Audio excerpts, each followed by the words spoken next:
Hello दोस्तों, यह बात सत्य है कि कर्म फल से कोई नहीं बच पाया है। कर्म आपका दिखने में तो बुरा हो सकता है, परंतु अगर आपका उद्देश्य और आपकी नियति सच्ची है तो फल भी आपको सच्चा और अच्छा ही मिलेगा।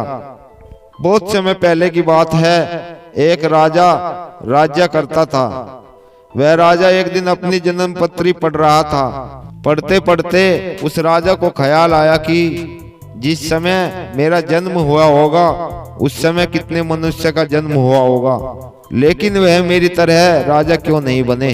राजा हर दिन हर समय इसी प्रश्न का उत्तर ढूंढने में लगे रहते हैं, लेकिन उन्हें इसका उत्तर नहीं मिल पाता। अपने प्रश्न का उत्तर पाने के लिए राजा अपने राज्य के बड़े बड़े बुद्धिमान व्यक्ति को बुलाते हैं। राज्य में सभी बुद्धिमान व्यक्ति इकट्ठा होते हैं। वह सभी यह सोच में होते हैं कि राजा ने उन्हें क्यों बुलाया है।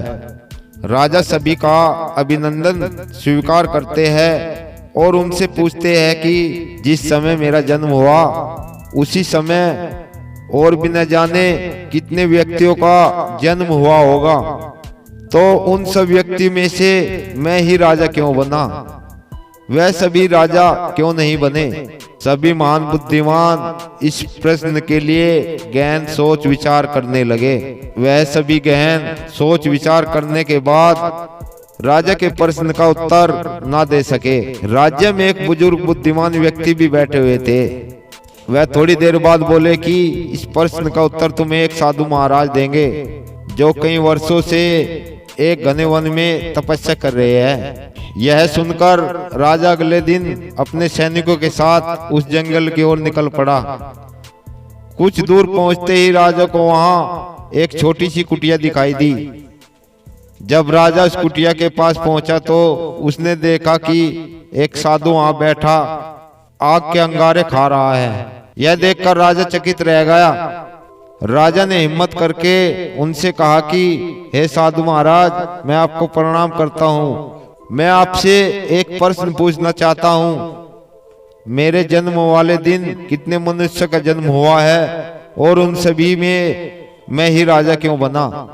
साधु यह प्रश्न सुनकर बोले कि हे राजन, मैं तुम्हारे इस प्रश्न का उत्तर नहीं दे सकता। थोड़े आगे चलकर तुम्हें एक और साधु मिलेंगे, वही तुम्हें इस प्रश्न का उत्तर दे सकते हैं। यह सुनकर राजा दूसरे साधु की तलाश में आगे निकल पड़ा। थोड़े आगे चलते ही राजा को साधु दिखाई देता है और वह साधु मिट्टी खा रहा होता है। यह देखकर राजा हैरान रह जाता है। फिर उस वक्त राजा हिम्मत करके अपना प्रश्न साधु से पूछता है। फिर साधु क्रोधित होकर बोलता है कि तुम जल्दी यहाँ से चले जाओ, मेरे पास तुम्हारे इस प्रश्न का उत्तर नहीं है। परंतु वह साधु उसे एक लड़के के बारे में बताता है और कहता है कि तुम उसके पास जाओ, तुम्हें आपके प्रश्न का उत्तर जरूर मिलेगा। तो राजा उस लड़के की तलाश में आगे बढ़ने लगता है। ढूंढते ढूंढते वह राजा एक गांव में जा पहुंचा। राजा को थोड़े समय बाद वह लड़का मिल गया। वह बहुत ही बीमार था। राजा ने उस लड़के से अपना प्रश्न पूछा। लड़का बोला कि राजन, हम पिछले जन्म में 4 भाई थे। एक बार हम चारों भाई किसी जंगल में भटक गए थे और हमें वहां कई दिन हो गए थे। हमारे पास केवल जरा सा आटा पड़ा था और उसकी हमने रोटियां बना ली। जैसे ही हम वह खाने लगते हैं, हमारे पास बाबा आते हैं। वह बाबा बहुत ही भूखे थे। ऐसे में बड़ा भाई बोला कि यदि हमने आपको यह भोजन दे दिया तो हम क्या अंगारे खाएंगे। दूसरा भाई बोला कि अगर हमने भोजन दे दिया तो क्या हम मिट्टी खाएंगे। अब जब मेरी बारी आई तो मैंने भी रोटियां देने से मना कर दिया। परंतु राजन, तुम बहुत दयालु थे। तुमने अपने हिस्से का भोजन उस बाबा को देकर उसका पेट भरा और तुम्हारे इस पुण्य के कारण तुम इस जन्म में राजा बने। रास्ते में जो तुम्हें अंगारे खाते हुए और मिट्टी खाते हुए साधु मिले थे, वे दोनों तुम्हारे भाई थे। तुम्हारा तीसरा भाई मैं हूँ, जो इस समय मौत के मुंह में हूँ। हे राजन, इसी प्रकार हम सभी भाइयों को अपनी अपनी करने का फल मिला है।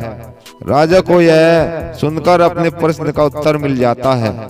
तो दोस्तों, उम्मीद करता हूँ कि आपको यह कहानी जरूर पसंद आई होगी। धन्यवाद।